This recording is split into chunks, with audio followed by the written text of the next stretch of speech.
So magandang araw mga katribo. So ngayon po ay dito po kami sa Kanipaan ngayon. At kami po ay kakain na po ng pananghalian namin. Kaya namin ulam po namin mantika tsaka asin po.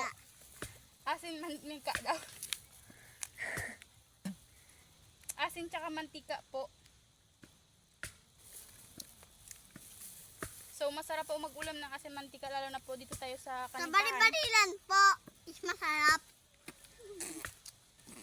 Nakukutsa po kami kasi may dumi yung kamay namin. Sa kanya may plastic po. Natin. Kain po tayo. Ulam natin ano po. Asin tsaka mantika po. Madumi kasi po yung kamay ko, oh. Oh. Naglaro ng putik. Mas masarap magkain dito sa Kanipaan kahit asin tsaka mantika lang po ang ulam. Naranasan nyo na po ba na mag-ulam lang po ng asin tsaka mantika po? Masarap po ito.